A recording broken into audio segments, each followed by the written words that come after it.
You know what, when it comes to movie trivia, the internet is seriously just abundant with the stuff. Well, most of it is useless and interesting to very few people, save for the most dedicated of movie nerds, but you know what? We are such nerds. Because sometimes an instance of movie trivia will just come along with the power to stop you in your very tracks. Movie trivia that is so damn good that you cannot go on with your day unless you've sent an email to everyone you know or made a point of standing up at work and shouting it across the office. But if you do decide to do this, then don't hold me responsible, alright, if you get in trouble. So let's celebrate the awesomeness of movie trivia in all of its glory. As I'm Jules, this is Whatculture.com, and these are 10 insane movie facts that will blow your mind. Number 10. Sigourney Weaver made the impossible basket shot for real, Alien Resurrection. Now, Alien Resurrection is considered to be a somewhat naff entry in the Alien canon, and that is definitely saying something, and you know what, that's partly because it's an Alien film with a basketball scene in. What is a basketball scene even doing in a movie like this, right? I mean, it's Alien! All joking aside, there is actually sort of a reason why this moment exists, and it's to showcase how badass the new Ripley is, and sees her attempting to make an extremely tricky shot from past center court without looking. Now, Sigourney Weaver wasn't ever supposed to pull this off, nor was she ever even expected to. It was always the intention of the director to use CGI to achieve the effect, but that's not what happened. Declaring something along the lines of CGI is for wimps, Weaver actually did it for real within a couple of takes. I mean, just look at Ron Perlman's face when she makes the impossible shot. He genuinely can't believe just how freaking cool she is, and frankly,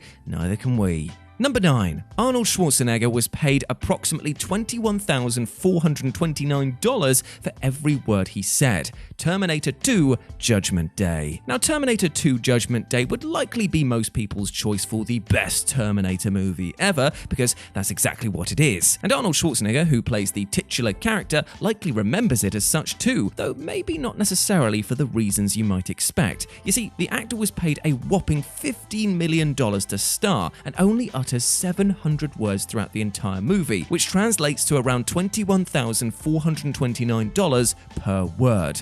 I mean, Jesus Christ, right? Of course, Arnie does much more than say words over the course of this sci-fi classic, but I'm not sure that you can really catch him doing much acting here. That's to say that this was a massively preposterous venture for the action hero. Uttering the iconic line, "Come with me if you want to live," bagged him $171,000 alone. And for a man who literally gets paid in peanuts for every 1,000 words he speaks, and that's how I sustain myself, I do find this somewhat insulting.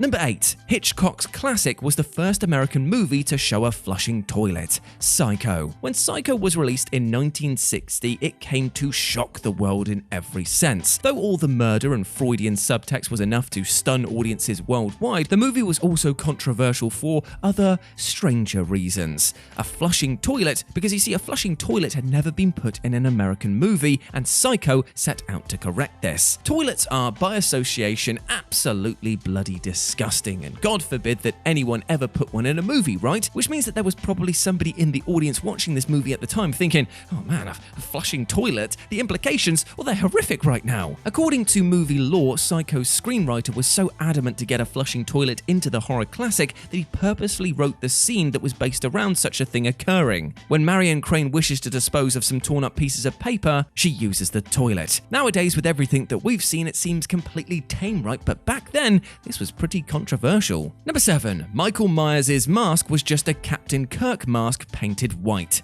Halloween. Halloween is considered to be a defining work of the horror genre. Aside from its brilliant construction, eerie musical score, and iconic opening sequence, it's Michael Myers and his spooky mask that makes the movie what it is, and that is utterly terrifying. So how did they come up with the mask? I mean, surely it took a ton of time and heaps of effort to craft something so iconic, right? Well, not really, because believe it or not, Myers' mask is actually just a Star Trek Captain Kirk mask painted white.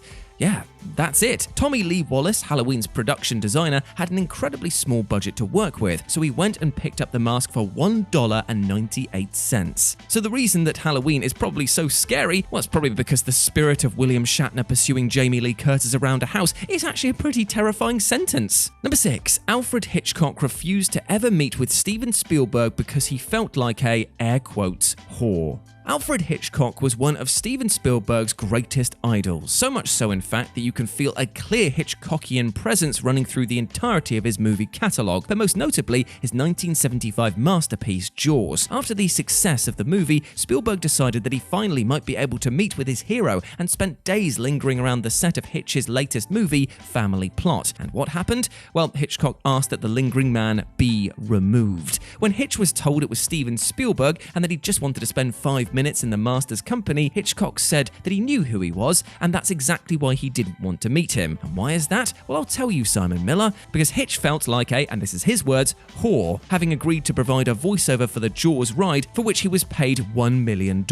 "I can't sit down and talk to the boy who did the Fish movie," he said. "I couldn't even touch his hand."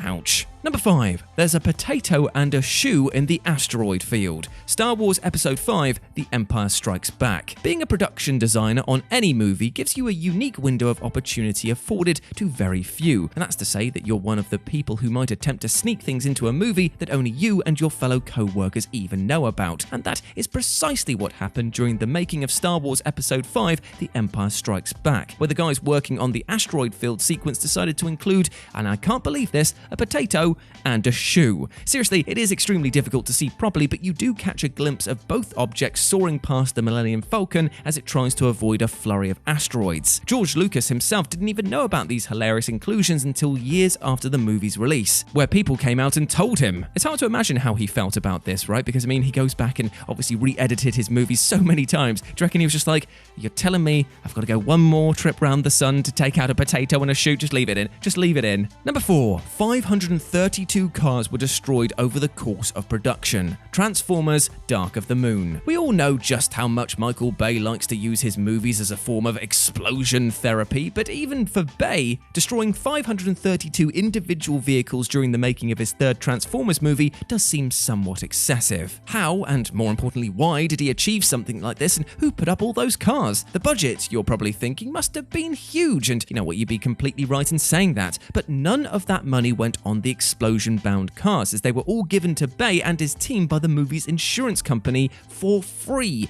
Every single vehicle was flood damaged and therefore was considered to be utterly worthless. Much like the movie that resulted from all of this. Oh, take that, Bay. Bet you're quaking in your boots, you weirdo. Number 3. The first time Michael Kane saw Heath Ledger as the Joker, he forgot his lines. The Dark Knight. Most people will agree that the best thing about The Dark Knight was Heath Ledger. And this is actually rather strange considering that the part seemed completely wrong for him the first time that we all heard that he was going to be cast in the role. His subsequent transformation into Batman's most famous nemesis was a genuinely remarkable feat. And that's exactly what Michael Kane would likely tell you as well, going on the basis that he forgot to say every one of his lines the first time that he ever saw Heath Ledger working his iconic Joker magic. And the scene in question? Well, it was one towards the beginning of the movie where the villain crashes a Harvey Dent fundraising gig organised by Juicy Bruce Wayne. The way that Kane tells the story, this was the first time that he'd ever seen Ledger in character, and it frightened him so much that he just went blank whilst the scene continued on. Nolan didn't see a point in redoing the scene and the lines were cut as a result because, let's be fair, Alfred probably would have reacted in exactly the same way that Kane did in real life. I mean, look at the guy. Number 2. Jim Caviezel was struck by lightning during the Sermon on the Mount scene, The Passion of the Christ. Perhaps if this slice of movie trivia had occurred on another movie, it wouldn't have actually made this list. But all things considered, and given the subject matter of Mel Gibson's controversial picture, the fact that the man playing Jesus was struck by lightning during production is just too bizarre not to bring up. Even if you're not religiously inclined, you've got to admit that's pretty spooky, right? This is made even more so when you realise that the scene being filmed at the time took place on a mountaintop, whilst Jesus is giving the famous Sermon on the Mount. Of course, you're more likely to get struck by lightning if you're standing on a mountaintop, but you can't argue with the trivia value of this insane fact. Strange coincidence, or was it God simply hating on Mel Gibson's movie? Well, if it's the latter, it seems like his aim was a little off if so.